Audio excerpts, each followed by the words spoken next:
special guest on the show, Brother Odell.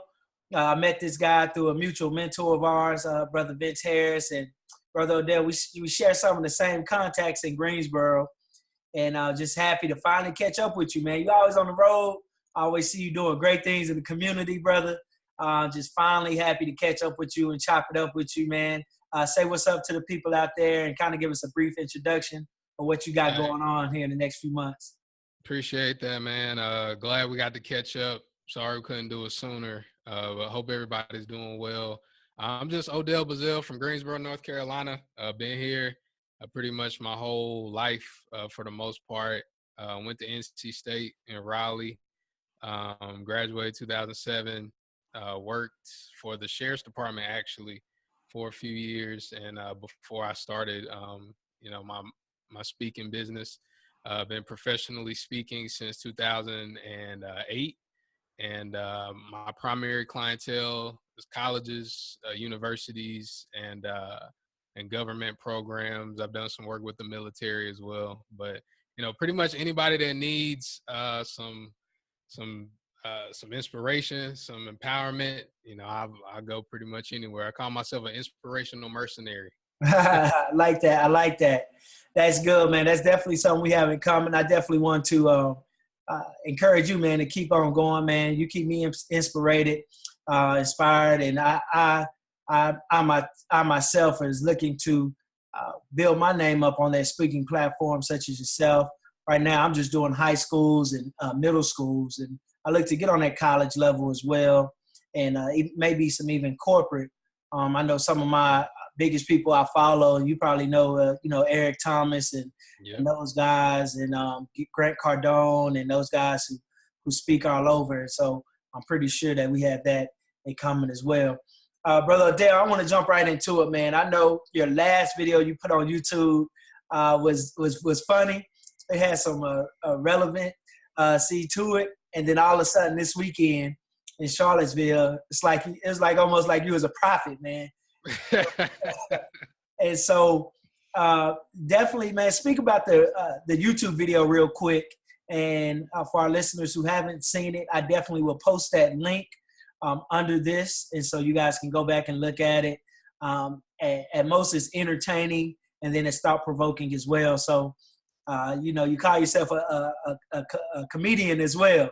Yeah, something like that. And so tell me about that video. Well, tell us about the video again, and where did that come from? The video series is a part of a new YouTube series I've started, Odell Speaks, and basically where I just combine my personality and my vocation as far as inspiring people, leading people, but I just do it, in my own way. You've seen the videos. I put movie clips in there. I put clips from some of my favorite TV shows growing up as a kid. The video I think you're talking about the social media. The social media one. Yeah. Basically, with our own opinions, everybody has opinions, and we have what I call social media activists. Like, you're behind this. Like, I gotta say something. I just have to say something to this person because this person is talking sideways, or this person is talking about something racially charged, or this person is talking about, somebody's baby mama, baby daddy, whatever it is. And so in that video, my biggest point was the world is not changed by our opinion. The world is changed by our example. And so if you are on social media and you have an opinion about it, just be mindful about what you're sharing. And I've got a couple other videos kind of following up on that related to different things as well. But it's just, we have, and I think it's one of the Bennett brothers that plays football said that we got all these internet thugs. Like, they real hard, their thumbs are real hard, but when they come out in real life, they don't do anything. And it's all about being fulfilling, having a fulfilling life, but doing meaningful work too. So if you have a problem with something racially, and we'll be talking about that, if you have a problem with it, it's not enough to just, sit behind your computer, sit behind your phone and say, oh, they should do this, or they should do this. Or it's like, hey, it's time to get on the streets and work. That's right. I'm with it, man. I'm with it. And definitely, with this weekend, man, it's just so crazy what's been going on. And I want your opinion on this Facebook post that my friend posted. And shout out to, he's a recording artist, has his own record label out there in Texas. He was telling a story. He was talking to a guy, and the guy gave him an example of McDonald's. He used McDonald's for example. And he said, people call McDonald's all the time and they complain about maybe their cup size is not big enough or it's cheaply made or something like that. And the guy was saying that, the higher ups in McDonald's, that only counts maybe if so, 10% of their income or their productivity. So what he was relating that to is that African Americans, blacks, we only make up 13% of the population. So to the higher up, our problems aren't as big as the other 85% of whites that they have to deal with. And so he was saying that, due to number size, he was saying it's always going to be like that because just statistically, number-wise, we're outnumbered.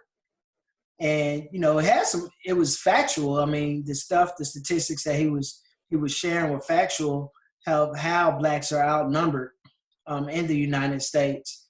And our voices don't carry weight because of that. And that was his main reason. How do you feel about that?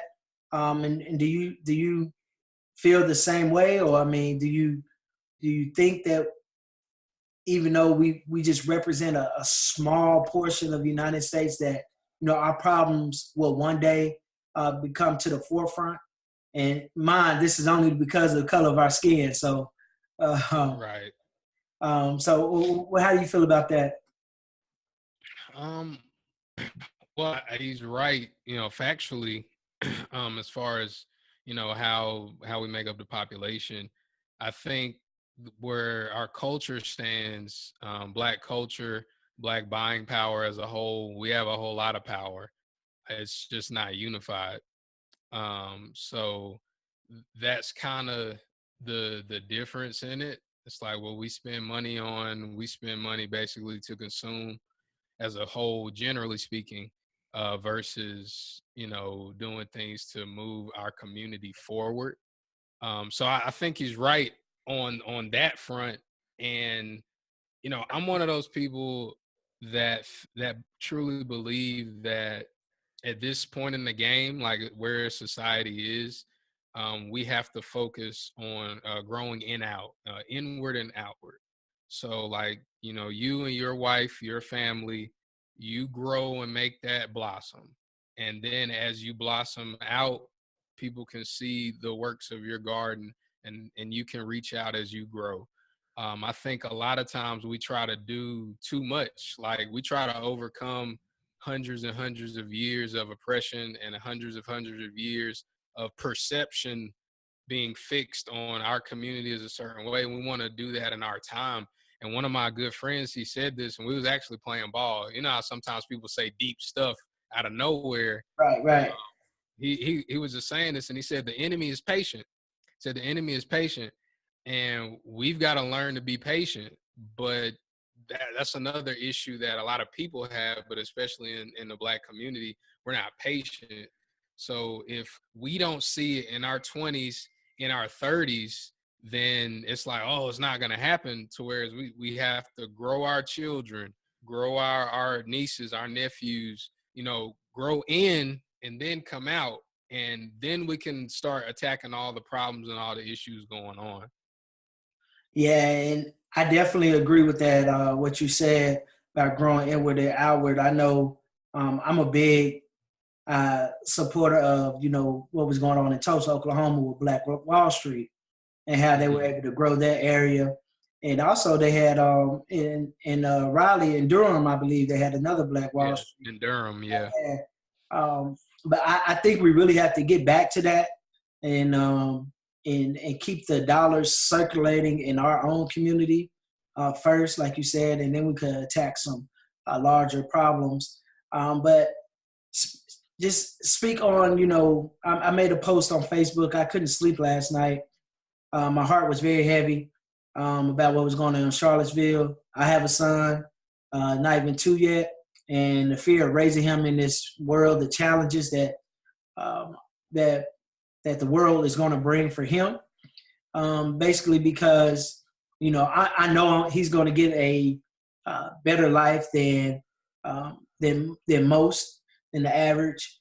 So he might be, well, he will be shielded from a lot of what's the reality of the situation. And so that's one of my fears. And I can reference 2 shows that I watch, and one is Queen Sugar.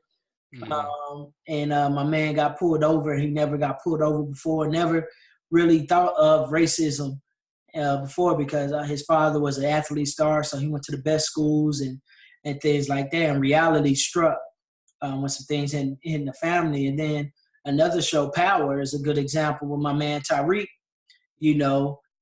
not experiencing the other side that his mom and dad went through, but now he's experiencing that. He doesn't know how to handle it. And I see that a lot for our youth now, because like you said earlier, internet thugs. I look on Facebook. I used to teach these students. I know some of these students come from very good families. Then I look on their posts, they throwing up signs. I mean, want to be. I'm like, dude, I know where you come from. I know your mom and dad. And so. You ain't about none of that. Yeah. So speak on that, man. Those were some of the thoughts that came from my head from Charlottesville, man. And somebody hit me today and said they're already planning another one. What school? I forgot the school. Somebody tagged me on Facebook with it. I got to look it up and see what school is. They already planning another. Oh, Texas A&M, not too far from where I'm at in Houston. And they already planning one in October. They already posted it online. And so, Brother Odell, I posted that, if say the Black Panthers were still out and they posted something on their website online, they're gonna do this and that or whatever, go rally, the outcome will be very much different. Very much. It might not. A war might start. Put it like that. And so my thing was with them posting this stuff publicly, to have the audacity to post it and say we're a white supremacy group. This is what we're gonna do, and ain't nothing you can do about it. It's mind-boggling to me. So, what were your thoughts about this weekend, Brother Odell? Charlottesville is crazy, man. I'll be honest. I saw, and I'm big on this. I'll see something on social media and I won't react because, for one, I got to verify it first, and then I want to just sit back, and as long as there's nothing imminent, nothing like right in front of me, I just kind of chill about it. And my wife, she was out of town this weekend, and it was just me and the kids, and I was just sitting thinking, I was like, they're really doing this. They're really marching. And I'm actually speaking in 2 weeks at a school about an hour from UVA. So I'm like, they're marching, and the kids, the people that were marching don't look old. The ones that I saw, they don't look old. They probably look about our age or maybe a little younger, maybe a few years older. But and so for me, I honestly, and I might throw you for a loop in saying this, I think it was a good thing that they did it. Not because it's good to have racists, it's good to have that, but I want to know who you are. I want to see your face. Like, I want to know who to be wary of in my community. So that's one thing. I think it was a good thing. It's also good because it now has our antennas up all the more so. Mm-hmm. Now I post a lot of things that mean stuff, but I don't say it outright. And one of the posts I said, and it was directly related to Charlottesville, was stay ready so you don't have to get ready. Stay ready. And what that means is you have to stay ready for this type of stuff, because with who's in the administrative seat right now, who's in the pilot seat of the country, you got to be ready for this stuff. And you have to be ready on the tip that you can't let it distract you from your destiny, but you also have to be ready in case somebody want to pop off. you got to be ready. Like, you have to be prepared, and you can discern what I mean. Like, you have to be ready. You got to know. And I have a son too. He's 11 months, and it's like he's gonna be ready. He's gonna know how to intellectually eviscerate somebody, and he's also gonna know how to handle his own. Right. And so, and how to lead a family, and how to go forth. And so that's what we can't be afraid though. Like, this is the big thing that I want to get across. We can't be afraid. We can't be thinking about, oh, what if there are racists in your community. Like, whoever's watching this, there are racists in the community that when they saw the clips that we saw, they were like, yeah. Yep. About time. Like, it's neighbors, it's people that that you see in the grocery store, all of that. Like, they're around you, like they're amongst us. So you have to be mindful of that. You have to be mindful of the way you carry yourself, and you have to be aware of it. And the last thing I'll say on it is that evil is real. Like, evil is real. Like, the stuff that these people are spatting out is evil stuff. And so we just have to know that good is greater than evil. And so just stay on the up and up, but be prepared, get educated, train, get ready, and stay ready. Stay ready, so you ain't got to get ready. So let's go ahead and transition. You said stay ready, be prepared. Well, me and you, as I follow you on social media, you always prepared, man. From what I see and what I hear about you. And one of the things that I really encourage people to do is to follow their passion. So the name of the podcast is Do What You Love and Love What You Do. And so, Brother Odell, I've been extremely blessed to just live a life that I really choose what I want to do, whether if it's an extra side hustle, it's something that I want to do. If it's an extra job, it's something that I want to do. My current job is a PE teacher, coach. It's something that I love to do. I love doing that. And so being a teacher allows me the weekends to do things that I love to do, summertime. And one thing I love to do is to help people, inspire people, and to push people to go after their dreams and passion and reach financial goals. Because I know, and money and wealth brings about change. Right. And you can reach more people. You can help more people with that. And so I'm not the type that say, well, I don't need a lot of money to be happy. Well, money is a resource, guys, and money brings freedom. It brings freedom. I can do whatever I want to, whenever I want to. And that's what I'm pushing towards for me and my family. And so I want to be the first generation millionaire in my family with that name. So when it's all said and done, whether I'm here on the earth or not, my great grandkids is going to know that it's a trust fund set up, that they're going to have easily 6 figures coming in every year. And so that's what I mean by legacy. That's what Dreamchaser Academy is all about. Building relationships, financial education, empowering people to follow their passion. And you're following your passion, man, by impacting youth, young adults. You impacted me by your teaching. How did you, share with me your career path? Why did you choose? I know you said you worked for the sheriff's office. I don't know if public speaking is a major of that. I know they have like different certifications, but I know I fell into it because one of our mentors we met, Brother Vince Harris, I met him at it used to be called The Rush.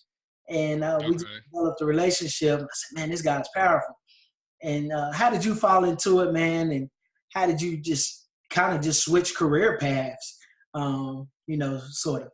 Well, I'm fortunate too, man. I tell people that I'm a product of Black privilege, and what that means is I come from a well-educated family, not rich by any stretch of the imagination, but they always poured positivity into me.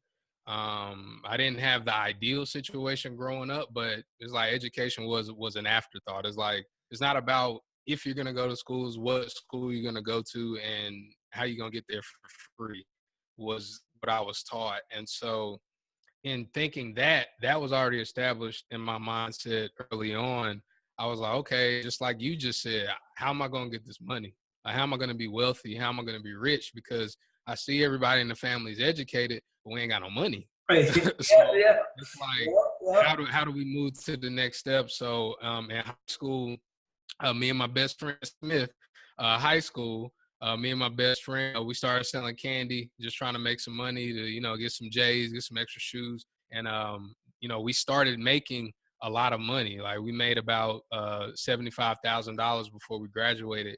And so that kind of started my entrepreneurial mind. And it's like, oh, I can, have a business and I can be successful.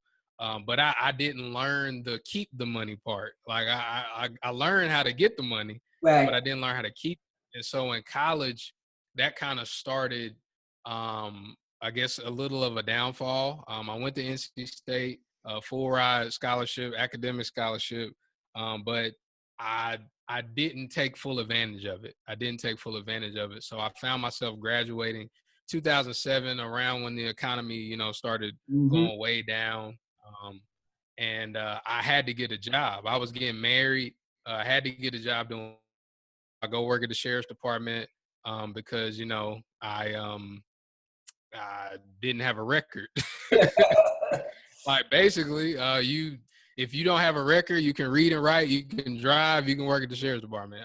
So that's kind of how it started. But all the while I was building my dreams, I met Vince's mentor around that time.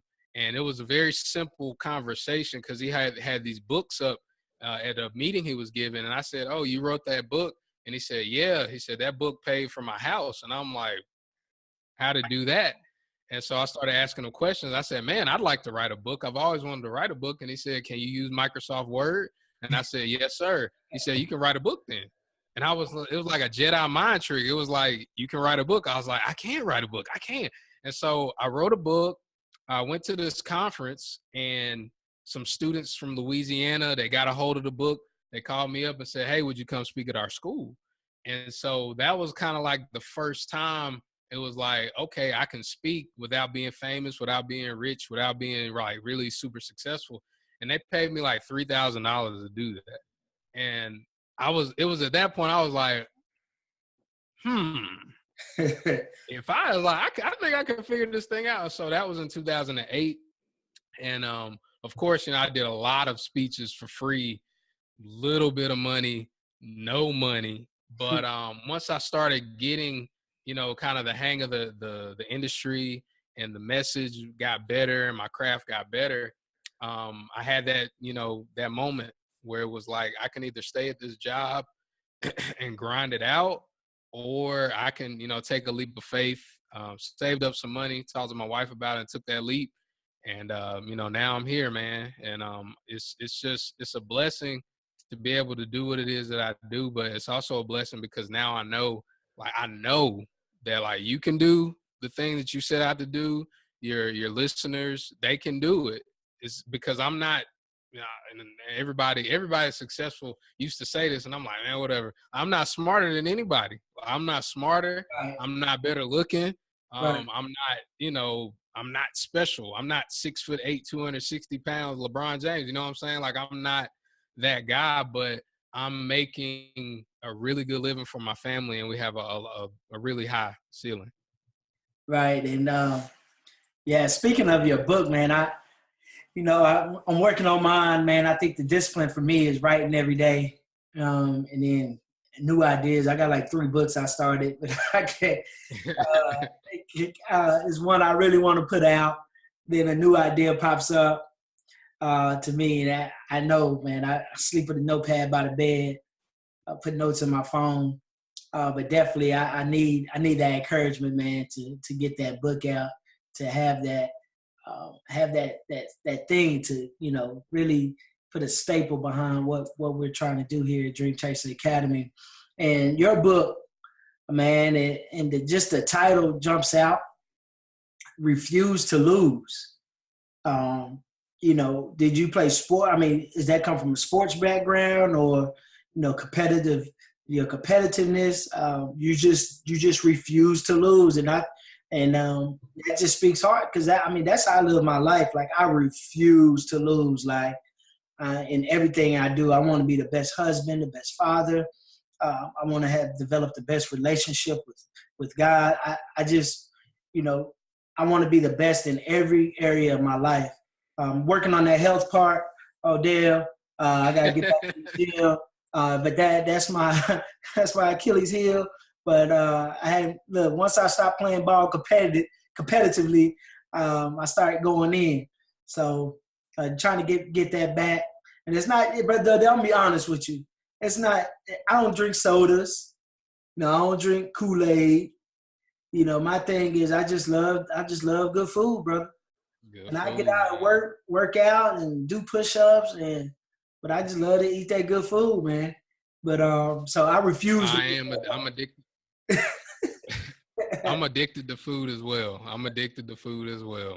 Like it's a real thing.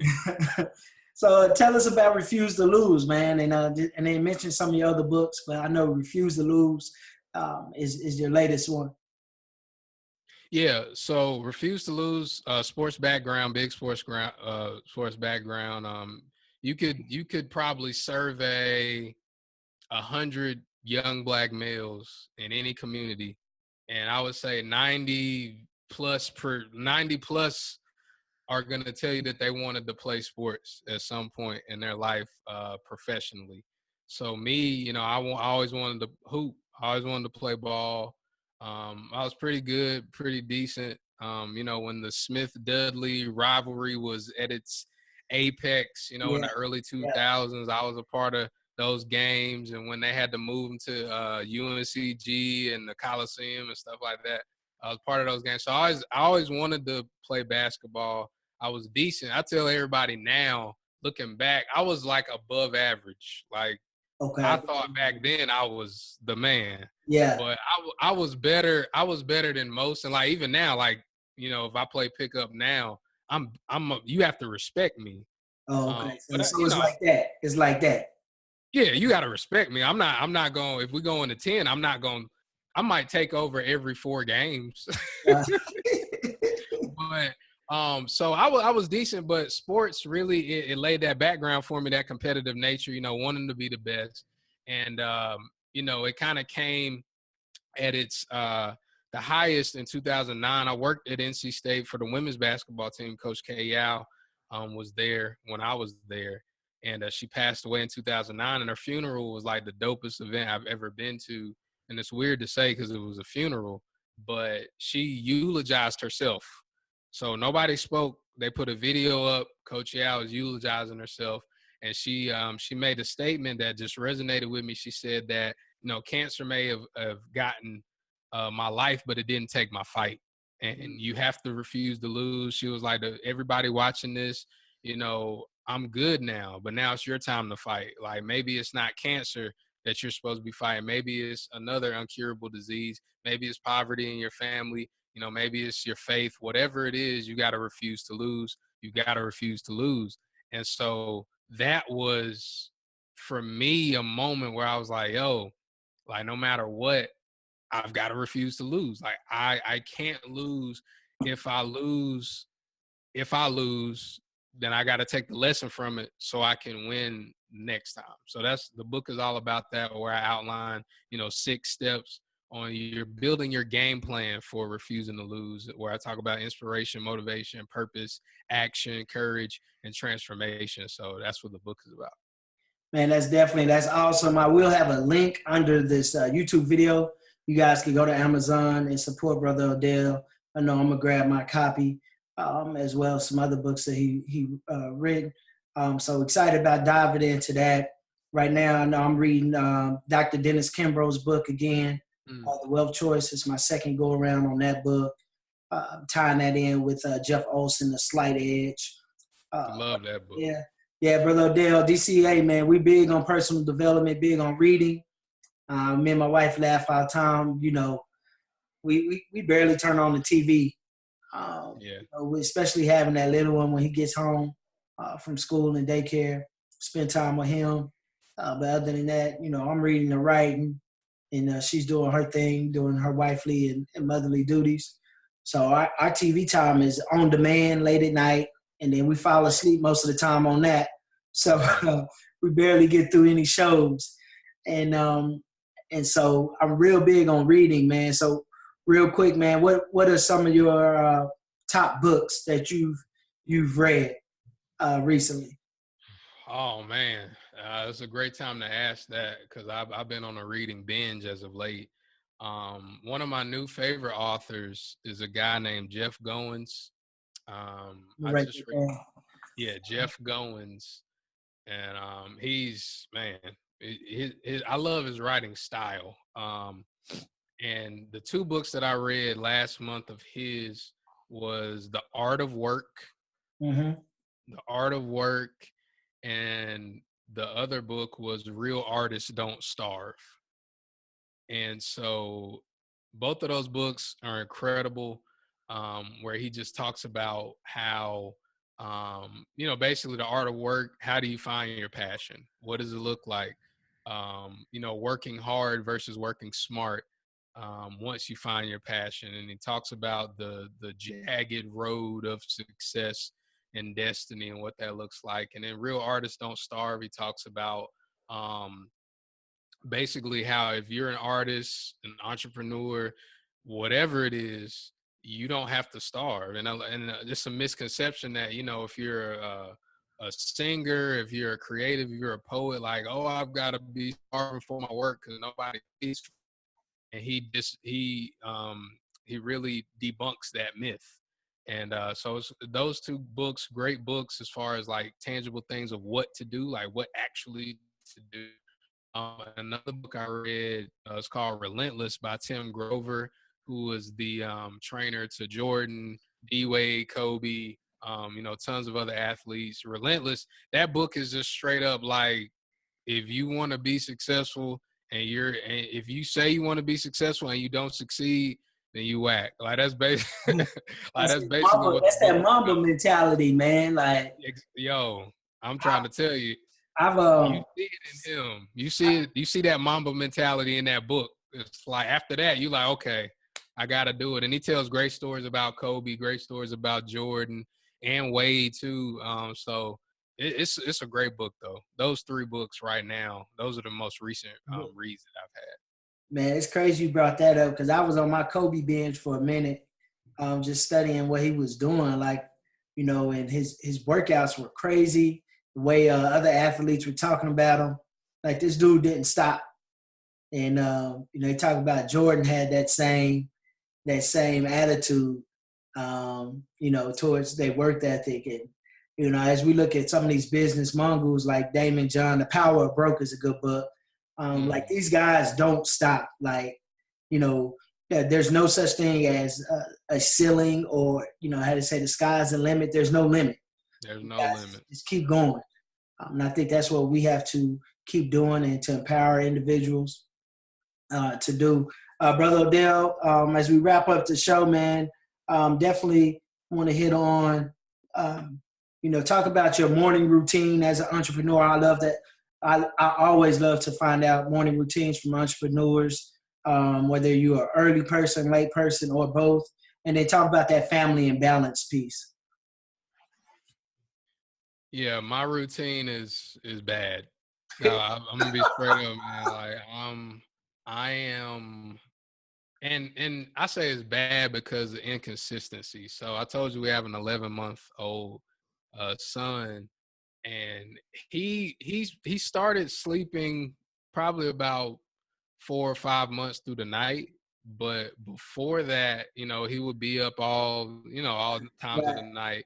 And because my wife is a stay-at-home mom, I try to give her a reprieve when I'm home. So like if I'm not on the road, I'll get up, with the baby. I'll, stay up late if he's staying up late. So it kind of throws that routine off a little bit.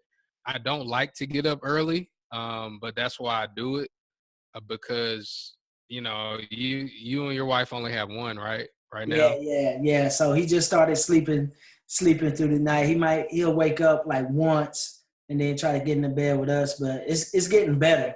It's getting better these last few months. Right. Right. So I have 3. So You can have that, brother.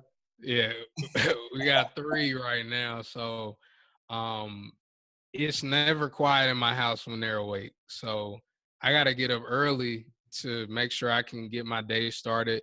I have my own office and I'm in it right now. It's my grandma's basement. And I tell everybody that, like, on my podcast, Eat It, Sleep It, Breathe It, like the intro is recording live from Grandma Christine's basement, because she said I could use it and it's quiet, is cool. I got access to the kitchen right here. So I come to the office. I grind it out from 9 to 2 every day. Calls and different podcasts and different things like that I'm on. Home, I'm home. Like when I'm home, I'm home. That's another thing, like family work balance. You got to be where you are. So when I'm in the office, I'm grinding in the office. When I'm at home, that's when, my wife wants me to do whatever's on the honey-do list, whatever. Like, hey, I'm there. So that's the biggest thing. And I think that's the structure. You have to have that. If whatever your hours are, if you get up early, like you said, if you stay up late, you got to be wherever you are. Like, be there and be present, go hard. And when you come home, have some rest time, watch some Queen Sugar, watch some whatever you're into, watch that, that's important. And I think a lot of times people get it twisted with entrepreneurs, like, oh, like you were mentioning Damon John, and it's like, oh, they never stop. They stop for a season. They go in for a season, but after they work, then they play. And if you see how some of those brothers and sisters play, they play. Right. So it's like that's one thing that I'm big on, man. Being present. So that's the biggest thing with me, and I'm just fortunate because I can. My schedule can change if my kids have appointments, if they have, shows. My daughters are in ballet and tap and stuff like that. I can be there. So because it's like I can fix my schedule if I'm not on the road. And even if I am on the road, I know far in advance, when their stuff is. So if I have a speaking date, now I'm at a point where I can actually say, oh, no, I'm good, or pass it on to somebody else. Well, you make sure you start passing them things on to me. Start passing them on down here.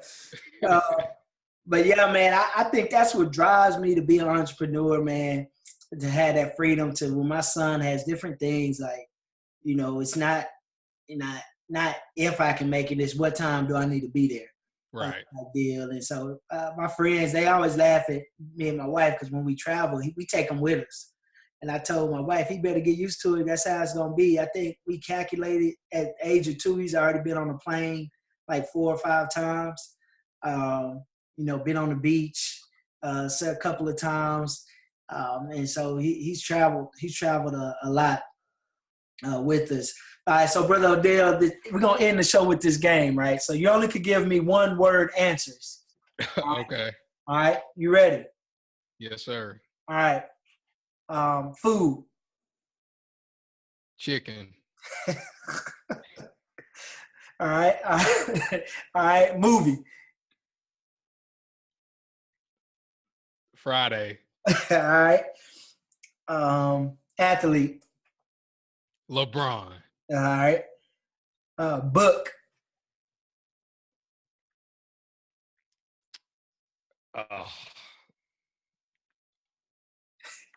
Good. Mentor. Vince. Vacation. Jamaica. All right, good stuff. Hey, Brother Odell, where can we find your podcast at? Is it on iTunes or is it on your YouTube channel? Yes, it's on iTunes. Eat It, Sleep It, Breathe It. Eat It, Sleep It, Breathe It on iTunes. Got a lot of great interviews in there. Or you can just go to my odellspeaks.com. Odellspeaks.com holds everything, my YouTube videos, my podcast, everything. So if you don't have Apple device for iTunes, and you still want to take a listen, you can just go to my website, odellspeaks.com, and check me out. Cool. Hey, last thing, is anything upcoming next? Any different investments you looking at as far as your entrepreneurship moves? You getting into anything else? Any different projects? Speaking, and then lastly, hit on that basketball game that y'all got coming up. Yeah, that's exactly what I was gonna say. So it's gonna be a community service event. We're waiting on the definite date, but right now we have September 30th. We're just waiting on confirmation for it. It's gonna be at Dudley's Gym. It's gonna be sponsored by A&T and Dudley Facilities as well. And I'm gonna be, my company's gonna be in there sponsoring, but I'm gonna be playing too. I think maybe like I might be coaching, playing, but I'm AI. You AI in the big. Yeah, exactly. That's I'm gonna be AI. I'm gonna be talking junk on the sideline, but it's gonna be Grimsley Page alumni versus Smith and Dudley alumni. So there's no way that Dudley and Smith together are gonna lose. I don't know, man. Cam Brenneman back in town, baby. I saw Cam yesterday. He been putting in work. I really hope he doesn't play, because yesterday he said that he might not play. I'm hoping he don't play, because if he plays, we're going to have some problems. Y'all going to get PJ to play? See, we're waiting on confirmation from PJ. So if we get PJ to play. Might even things out a little bit. Even things out a little bit. Will Graves is hurt. Yeah. And he won't be able to play, but we got some stuff in store. See, Grimsley Page, they top heavy. Yeah, we're gonna have everybody on our team. Hey, make sure you get part 10 Waddell out there. Definitely, I definitely will, man. Thanks so much for having me on. Love to do it. Hey, man. Hey, thank you again, brother Odell. Definitely, you'll have all your contact information below on the YouTube. Thanks a lot, brother, and wish you many success. Yes, sir. You too.